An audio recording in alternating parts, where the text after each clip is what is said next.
Have you ever stayed in a hotel and just felt uneasy, like you weren't quite alone? Well, this story might make you think twice before picking up the phone in your room.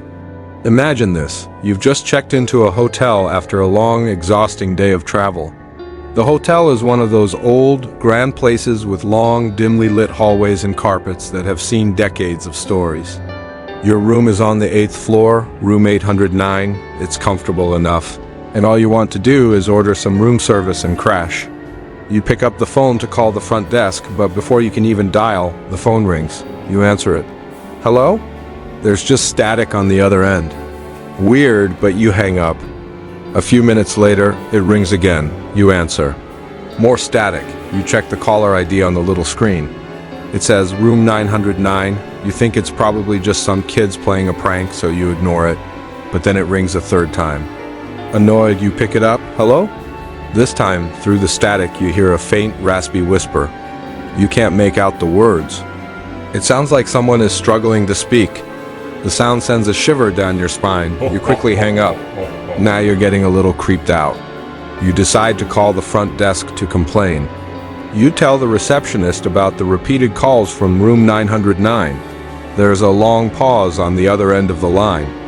Then the receptionist says in a very serious tone, "Sir, that's impossible." You ask why. The receptionist's voice drops even lower. "Because, sir, the entire 9th floor has been closed for renovations for over a year. There's no one up there. Room 909 is completely empty. There isn't even a phone in that room." Your blood runs cold.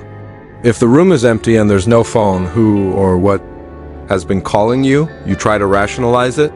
It must be a system glitch, a crossed wire, something. You try to put it out of your mind, turn on the TV and try to relax, but you can't shake the feeling of being watched. You keep glancing at the phone, half expecting it to ring again, and of course it does. This time, you hesitate. Your heart is pounding in your chest. Every instinct is screaming at you not to answer it, but curiosity or maybe some kind of morbid fascination gets the better of you.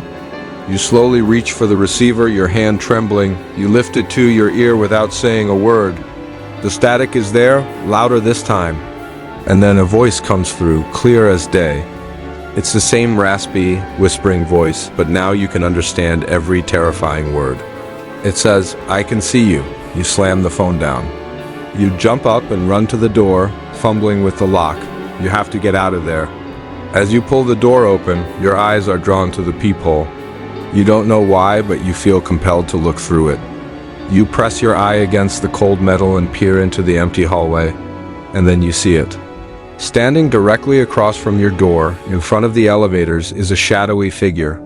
It's tall and thin, and it seems to be looking right at you.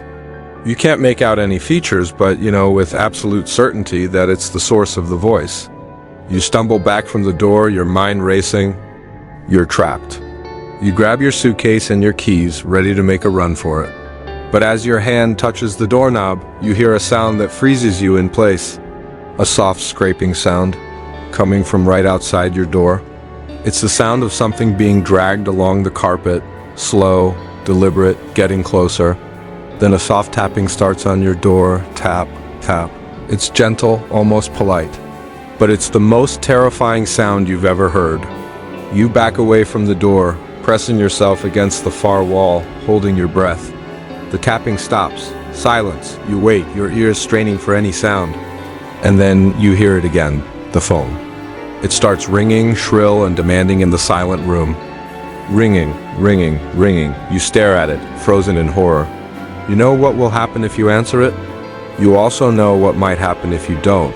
The caller ID flashes again. Room 909. Let me ask you, what would you do?